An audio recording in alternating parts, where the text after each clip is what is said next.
So hello guys, मेरा नाम जफर नकवी है और मैं एक motivational speaker, educator and writer हूँ।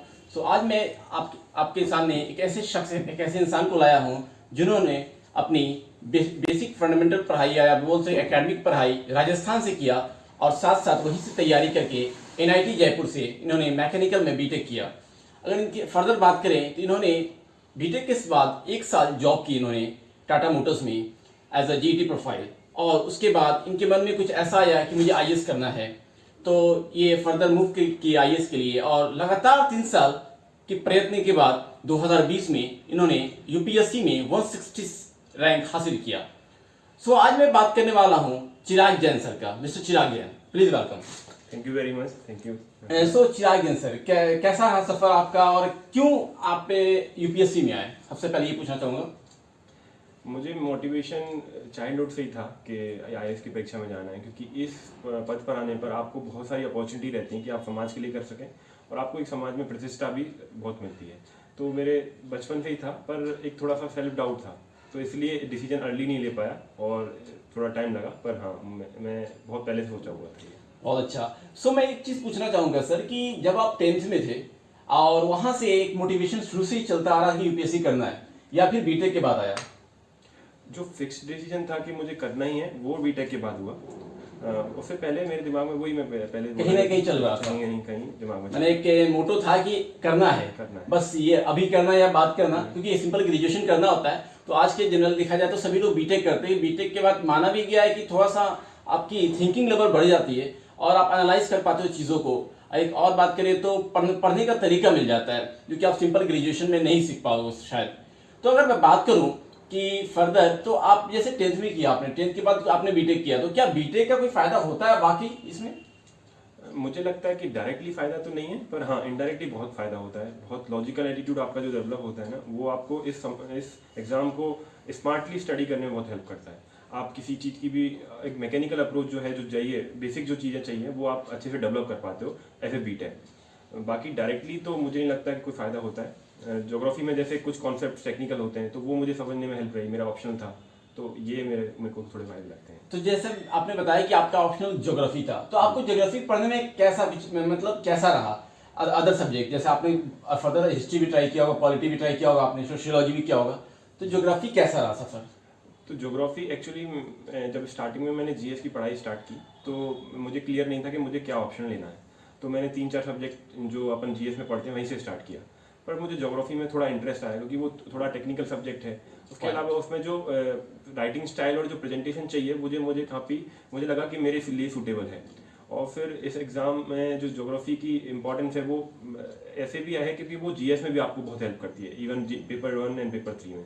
तो मुझे लगा कि ऑप्शन मुझे चूज करना चाहिए। तो फर्दर मैं अब मूव करता हूँ और जानता हूँ मिस्टर चिराग जैन सर की कि कैसे इन्होंने अप्रोचेबल स्टार्ट किया, कैसे अप्रोच किया अपनी तैयारी को।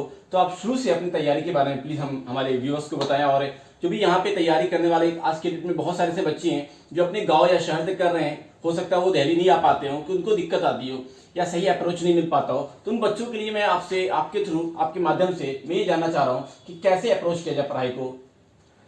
देखिए, जो प्रिपरेशन स्टार्ट कर सकते हैं वो 2 तरह से स्टार्ट कर सकते हैं। आप तो कोचिंग भी ले सकते हैं, बहुत लोग अभी कोचिंग भी ले रहे हैं। पर मुझे जहाँ तक लगता है कि जो लोग अर्ली स्टार्ट कर सकते हैं, जो लोगों ने पहले ही एम बनाया हुआ है, उन लोगों को कोचिंग की जरूरत नहीं पड़ेगी, क्योंकि वो बेसिक्स अपने कॉलेज में और स्कूल टाइम में ही कवर कर सकते हैं। अगर आप सेल्फ स्टडी से स्टार्ट कर रहे हैं, तो सबसे पहले स्टार्ट आप करेंगे एनसीईआरटी से। 6 to 10 एनसीईआरटी सबसे पहले पढ़ें, बेसिक फंडामेंटल आपने क्लियर करें। बेसिक फंडामेंटल होने के बाद आपको 11th और 12th की एनसीईआरटी पढ़नी है, क्योंकि वो वापस से वही रिपीट होंगी और वो थोड़े से अच्छे कंसेप्ट के साथ, अच्छी क्लैरिटी के साथ और अच्छे लेवल पे रिपीट होंगी। तो आपको 11th-12th की एनसीईआरटी पढ़नी है। उसके बाद सभी सब्जेक्ट्स की स्टैंडर्ड बुक्स आती हैं। स्टैंडर्ड सोर्स मेरे बिल्कुल स्टैंडर्ड हैं, जो भी आप टॉपर के सुनेंगे, लक्ष्मीकांत, स्पेक्ट्रम, शंकर आईएएस के नोट्स, श्रीराम आईएएस के नोट्स, वही मैंने फॉलो किए हैं, वही आप फॉलो कर सकते हैं। इसके अलावा जो बेसिक टूल्स हैं इस एग्ज़ाम के, जो आपको डू एंड डोंट्स होने चाहिए, वो ये हैं कि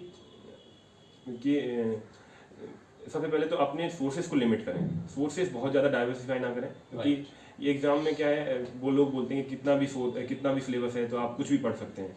तो ये नहीं, आप स्टैंडर्ड सोर्स पर लिमिट रहें और उनको मल्टीपल रिवीजन करें, इसी से एग्ज़ाम क्लियर होगा उसके। बिल्कुल बिल्कुल, एक चीज बताया कि कितना पढ़ना है, क्योंकि लोग बोलते हैं कि क्या पढ़ना है, पढ़ना बहुत होता है, बट ये जरूरी जानना होता है कितना क्या नहीं पढ़ना है, क्योंकि पढ़ने को दुनिया में बहुत सारी चीजें हैं। अगर बहुत सारी चीज पढ़ने रिसर्च करने बैठ गए, अगर हम पॉलिटी की बात करें लक्ष्मीकांत को, तो लक्ष्मीकांत को रिसर्च करने बैठ गया पॉलिटी में, तो कुछ समय खत्म नहीं होगा वो चीज। तो लिमिटेड चीज पढ़ना है और कम समय में अच्छा प्रोडक्टिव पढ़ना है। तो इस चीज को लेके बहुत अच्छा लगा आपके साथ बात करके। और फर्दर मैं मूव करना चाहूंगा कि आपने ऑप्शनल ज्योग्राफी लिया और आपने तैयारी की फर्दर।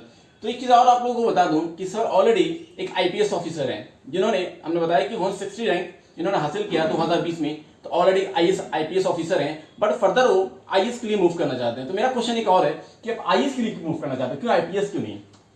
आईएएस में सबसे इम्पोर्टेंट जो चीज़ है वो है डाइवर्सिटी। आपके अंदर बहुत सारे डिपार्टमेंट होते हैं। आपको अगर मुझे जनरली हेल्थ और एजुकेशन में करने का बहुत मन है, तो वो जो रिफॉर्म्स ला सकते हैं वो आईएएस ऑफिसर होकर ज़्यादा अपॉर्चुनिटीज़ मुझे मिलेंगी। ये भी है कि आईपीएस ऑफिसर भी एक security and law and order जब तक नहीं रहेगा, जब तक कुछ भी क्रिमिनल एलिमेंट्स नहीं रहेंगे, तब तक ये सब पॉसिबल नहीं है। पर जब जब क्योंकि हमारे समाज में वो सब तो है मेंटेन, तो इसलिए जो आईएएस ऑफर कर सकता है health and education and other diversity, वो मुझे सबसे ज़्यादा अट्रैक्ट करती है आईएएस बनने की। ग्रेट। सो सही बात है, डाइवर्सिटी होती है। आप हर फील्ड में आप समाज से जुड़े होते हो, ग्राउंड लेवल पे होते हो आईएएस में, बल्कि आईपीएस की बात करें तो आप टोटली आप प्रशासन के साथ होते हो, तो अच्छी बात लगी है। बट अगर फर्दर बात करें, एक और क्वेश्चन हमारे दिमाग में आ रहा है, जो जनरली जो प्रिपरेशन करते हैं उनके लिए आता है कि न्यूज़पेपर इंपॉर्टेंट है, ये सब जानते हैं इंपॉर्टेंट है, मैं भी जानता हूँ, सब जानते हैं, बट न्यूज़पेपर कितना इंपॉर्टेंट है इस पर डाउट नहीं है, पर न्यूज़पेपर को कैसे हम टाइम दें ताकि एक प्रोडक्टिव पढ़ाई हो पाए? जी, न्यूज़पेपर मेरे हिसाब से बहुत इंटीग्रल पार्ट है इस प्रिपरेशन का। मैंने रेगुलरली तीन से 4 साल अभी जब मैं तैयारी कर रहा हूँ, मैंने रेगुलरली 1 से 1.5 घंटे न्यूज़पेपर पढ़ा है। इससे ज़्यादा नहीं पढ़ा कभी, इससे कम में भी कभी कभार कंप्लीट हो जाता है। सबसे पहले इंपॉर्टेंट है न्यूज़पेपर पढ़ने के टाइम सेलेक्टिव रीडिंग। आपको सिलेबस आपको पता होना चाहिए यूपीएससी का, और आपको अगर सिलेबस पता है तो आप रिलेट कर सकते हैं कि कौन सा न्यूज़पेपर आर्टिकल आपके लिए इंपॉर्टेंट है और कौन सा इंपॉर्टेंट नहीं है। और उसके बाद इंपॉर्टेंट है आप उसमें निकाल पाएँ कि मैं इस आर्टिकल को किस तरह यूज़ करूँगा। फॉर एग्जाम्पल अभी न्यूज़ आई है, तनिष्क का एड का कंट्रोवर्सी आया, तो आप इसको किस किस टॉपिक में यूज़ कर सकते हैं आंसर राइटिंग में, कब एग्जाम्पल में कोट कर सकते हो, कम्युनलिज्म में कोट कर सकते हो, मीडिया के इशू में कोट कर सकते हो, कॉर्पोरेट की रिस्पॉन्सिबिलिटी के रूप में यूज़ कर सकते हो।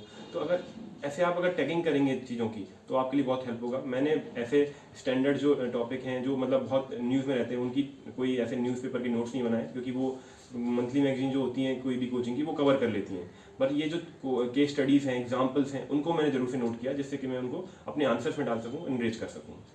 सो अगर बात करूं, क्योंकि अगर बोला जाता है न्यूज़पेपर जीएस में कितना हेल्पफुल है, तो वाकई बोला जाता है कि 70 से 80% या 70% 70% क्वेश्चन जीएस में आते हैं न्यूज़पेपर से, ये ट्रू है? ये करंट अफेयर से बहुत बिल्कुल 70 to 80% GS2 और GS3 की बात करें तो करंट अफेयर्स का ही रोल रहता है। जाता है।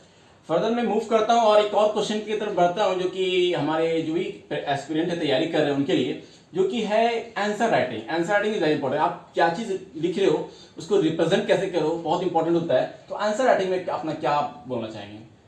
देखिए, सबसे पहले आंसर राइटिंग के लिए कुछ टूल्स इंपॉर्टेंट है। आपको नोट्स मेकिंग सबसे इंपॉर्टेंट है। अब नोट्स कैसे बनाने हैं, तो नोट्स बनाने के लिए आपको सिलेबस रखना है अपने पास, सिलेबस के सारे टॉपिक्स कवर हों और उनको शॉर्ट में introduction, conclusion and various aspect को कवर करें। उसके बाद उसके मल्टीपल रिवीजन करने। अब जब आपके रिवीजन हो चुके हैं तब आप आंसर राइटिंग पे मूव करेंगे, क्योंकि उससे फिर आपके आंसर्स अच्छे इंप्रूव होंगे। अब आंसर राइटिंग के लिए क्या है, आंसर राइटिंग के लिए मैंने डेली प्रैक्टिस और जो वीकली है जो रेगुलर टेस्ट है वो ज्वाइन किए थे। तो डेली प्रैक्टिस के लिए मैंने 8 से 10 क्वेश्चन डेली करता था अटेम्प्ट। उसके बाद जो 15 दिन में या फिर 7 दिन में जब भी मेरा शेड्यूल होता था कि एक बार जीएस का देना है इस संडे और नेक्स्ट संडे ऑप्शनल का, तो इस तरह शेड्यूल करके फिर 3 आवर्स के टेस्ट भी दिए थे। आंसर राइटिंग में इंपॉर्टेंट है कि आप अपने आंसर्स को क्वेश्चन को एड्रेस करें, उसके क्वेश्चन इंट्रोडक्शन में डालने की कोशिश करें कि क्वेश्चन क्यों पूछा गया है, उसके सारे पार्ट्स को एड्रेस करें, पॉइंट फॉर्मेट में लिखें और कंक्लूजन जरूर से दें। ये आंसर राइटिंग के बेसिक्स टूल हैं। बहुत अच्छा। और फर्दर में एक चीज़ और क्वेश्चन मेरे दिमाग में चल रहा है, जो कि एसे राइटिंग। क्या एसे राइटिंग के लिए एथिक्स तो सही है, एथिक्स तो पढ़ते हैं हम लोग, क्या एसे राइटिंग के लिए कुछ अलग से पढ़ने की ज़रूरत है, या फिर जितनी हम पढ़ाई करते हैं, हम पॉलिटी पढ़ते हैं, ज्योग्राफी पढ़ते हैं, हिस्ट्री पढ़ते हैं, सोशलॉजी पढ़ते हैं, बहुत सारे मल्टीपल सब्जेक्ट पढ़ते हैं, साइंस एंड टेक पढ़ते हैं, तो क्या हमारे एसे के लिए प्रिपरेशन के लिए क्या फर्दर कोई प्रिपरेशन की ज़रूरत है, या फिर इससे हो जाता है? मुझे लगता है कि 70 to 80% प्रिपरेशन तो जीएस के साथ ही होती है। सारा कंटेंट तो वही है, इंपॉर्टेंट है लिंकेजेस बैठाना। जब आपका कोई ऐसे टॉपिक आएगा तो आप कैसे अपने जीएसके को, हिस्ट्री को, पॉलिटी को, इकोनॉमी को, ज्योग्राफी की नॉलेज को कैसे आप अपने ऐसे में इंटीग्रेट करेंगे, वो सबसे इंपॉर्टेंट है। तो उसकी इंटीग्रेशन के लिए आप क्या कर सकते हैं, 15 से 20 जो स्टैंडर्ड टॉपिक्स हैं, पावर्टी हुआ, हेल्थ, एजुकेशन, इन्वायरमेंट, उसके बाद क्लाइमेट चेंज, ये सब जो टॉपिक हैं उन पे स्टैंडर्ड ड्राफ्ट बनाएं। अब ड्राफ्ट में क्या करना है आपको कुछ ना कुछ इंट्रोडक्शन के लिए कोई स्टोरी, एनेक्डोट, ये सब कलेक्ट करना है। आपको वेरियस डायमेंशन वहीं पे सोच के रखनी है कि इस ऐसे में मैं ये डायमेंशन यूज़ कर सकता हूँ, पॉलिटिकली कैसे इंपैक्ट कर रहा है, सोशली कैसे कर रहा है, ये कर सकते हैं आप। उसके बाद मेरा एक इंपॉर्टेंट सजेशन ये रहेगा कि आप सिलेबस को अगर देखेंगे ना ऐसे तो वो बोलता है कि आपको आपके ऐसे के टॉपिक पे आपके कंटेंट को वो स्टिक करना है, तो आप ये बताते रहें कि ये डायमेंशन कैसे आपके ऐसे से टॉपिक को हिट कर रही है। तो ये जरूरी है कि लिंकेजेस बैठाना बहुत जरूरी है। उसके अलावा आप इसमें करंट से एनगेज करते रहें, करंट को एग्जाम्पल कोट करें जिससे कि वो आपका आर्गुमेंट जो है सस्टेंशिएट हो। ये चीज़ें बेसिक हैं। और एक लास्ट सजेशन कि ह्यूमैनिटेरियन और कॉन्स्टिट्यूशन डायमेंशन को डालने की जरूरत है, मतलब कोशिश करें, क्योंकि वो क्या है कहीं ना कहीं एग्जामिनर को एक हिट करती है कि हाँ एक ह्यूमैनिटेरियन ग्राउंड डाला है। तो वो मेरा एक पॉइंट रहा है इसमें। बहुत अच्छा। और सर एक चीज़ और पूछना चाहूँगा कि लोगों के दिमाग में चलता है कि हमारे एग्जाम के 3 स्टेज होते हैं, पहला प्रीलिम्स, दूसरा मेंस, तीसरा इंटरव्यू।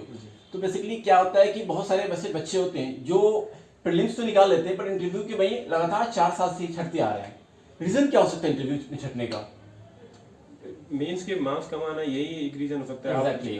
आप जीएस मेंस के मार्क्स कहीं ना कहीं मेंस पे फोकस नहीं कर रहे या फिर उनका ऑप्शनल ट्रैक नहीं है। चलिए यार, हम मेंस अपार्ट फ्रॉम दैट हम देखिए प्रीलिम्स को फोकस करते हैं, तो क्या ये मेंस की तैयारी या प्रीलिम्स तैयारी अलग करने की जरूरत है या एक साथ ही हो सकती है? जब आप तैयारी स्टार्ट कर रहे हैं तो बिल्कुल एक साथ होती है। अभी तो आप अगर प्रीलिम्स के पेपर देखेंगे तो बहुत सारे मेंस के टाइप के क्वेश्चन आते हैं, आपको एनालिटिकल क्वेश्चन आते हैं रादर फैक्टली क्वेश्चन। तो इसलिए इंटीग्रेशन पढ़ाई करने की जरूरत है। जब एग्जाम के 2 या 2.5 महीने बचे हों तब आप थोड़ा सा सोलली फोकस करते थे प्रीलिम्स पे कि केवल ऑब्जेक्टिव क्वेश्चन पेपर अटेम्प्ट करना, केवल उसके वाइज एस्पेक्ट्स को याद करना, फैक्ट्स को रिमेंबर करना, रादर देन थोड़ा सा एनालिसिस देखना। पर जो स्टार्टिंग प्रिपरेशन होगी आपकी, जो बैकग्राउंड में होगी, जो 1 साल की प्रिपरेशन, वो आपकी इंटीग्रेटेड होगी। बहुत अच्छे सर। और ये सब सिलसिला चलता रहा। पढ़ाई के अलावा मैं आपसे कुछ ऐसी सवाल पूछने वाला हूँ जो कि आने वाले जो एस्पिरेंट ऑलरेडी हैं, जो फर्स्ट ईयर में हैं, जो तैयारी कर रहे हैं उनके लिए, कि कंसिस्टेंसी क्वेश्चन बहुत दिमाग में आता है सबकी, कंसिस्टेंसी। क्योंकि अगर क्या बात करें बीटेक के बच्चे की बात करें तो बीटेक वाले एक रात पढ़ के पढ़ाई निकालते हैं एग्जाम, ये सच है। तो उन बच्चों के को लेकर कंसिस्टेंसी कैसे लाए अपने आप में? देखिए आजकल डिस्ट्रैक्शन बहुत हैं। आप अगर देखेंगे तो सोशल मीडिया मेन डिस्ट्रैक्शन है बच्चों का। सोशल मीडिया में अपन 2 से 3 घंटे वेस्ट करते हैं। उसके अलावा सोशल मीडिया के जो इम्पैक्ट जो अपने ऊपर रहता है कि ये लोग इतना ये मज़े कर रहे हैं, हम लोग बिल्कुल आइसोलेशन में रह के पढ़ रहे हैं। तो इसको आप ऐसे मोटिवेशन लेंगे ना तो बहुत ज़्यादा आपको ये कंसिस्टेंसी में हेल्प करेगा कि मुझे आपका एक सेल्फ बिलीफ होना चाहिए कि मुझे किसी भी ना किसी हालत में ये बनना है, और जो मैं ये सेक्रीफाइस कर रहा हूँ सारे, वो मुझे इस मुकाम पे पहुँचाएंगे। तो अगर आप अपने ऊपर सेल्फ बिलीव रखेंगे तो वो एक कॉन्फिडेंस देगा और आपको मोटिवेशन देगा, जो आपकी कंसिस्टेंसी में बहुत हेल्प कर सकता है। बहुत सही बात है, क्योंकि कंसिस्टेंसी के बिना कुछ मुमकिन नहीं है। क्योंकि अगर कंसिस्टेंसी नहीं है तो कुछ भी नहीं कर सकते हो। आप सिंपल जॉब भी कर रहे हो तो 2 दिन करो, 3 दिन लगा करो तो वो भी भगा देगा। तो कंसिस्टेंसी हर जगह चाहिए। तो क्यों ना हम यूपीएससी में कंसिस्टेंसी ला के यूपीएससी क्लियर कर जाए। सही बात है। और फर्दर मैं बात करने वाला हूँ कि अपार्ट फ्रॉम डैट आपकी पर्सनल लाइफ की थोड़ा सा मैं जानना चाहूंगा कि क्या आपने जब बीटेक कर रहे थे, क्या बीटेक से ही अंदर से प्लानिंग था, चल रहा था तैयारी, उसके बाद चला कुछ? नहीं, बीटेक में मेरा कोई प्लान नहीं था। मैंने बिल्कुल बस आफ्टर बीटेक आपने अप्रोच किया इस चीज़ को लेके। और क्या आप गेम्स वगैरह में इंटरेस्टेड है? कौन सी गेम खेलते हैं आप? जी, मैं मतलब पर्टिकुलर कोई नहीं, एथलेटिक्स में थोड़ा इंटरेस्टेड हूँ। मैंने कॉलेज टाइम में जिम भी किया था, अभी तो थोड़ा मिस कर रहा हूँ क्योंकि आपकी पर्सनालिटी जो है आईपीएस से सूट करती है अकॉर्डिंग टू मी। जी बट फॉर फर्दर आप आईएएस के लिए जाना चाहते हो, वो भी रीज़न अच्छा है क्योंकि आप ज़्यादा कम कर पाओ ग्राउंड लेवल पे। तो अच्छा रहा आपसे मिलके। और मैं चाहूँगा कि आप लोग के जो भी क्यूरी हो आप मुझे डालें। मैं कोशिश करूँगा कि जो भी फर्दर क्वेश्चन आएंगे आपके, जो सर्च के थ्रू मैं आपको डिलीवर कर पाऊँगा, ठीक है ना? तो मिलते हैं फिर नेक्स्ट वीडियो के साथ, नेक्स्ट किसी अच्छे आईएएस ऑफिसर के साथ जो कि सर 160 रैंक लाया और फर्दर ये तैयारी कर रहे हैं। तो इट मे बी कि नेक्स्ट ऑप्शन मिलेगा हम लोगों को इनसे इंटरेक्ट करने का, ठीक है? तो चलिए चलते हैं। चलो बाय, गुड नाइट, जय हिंद।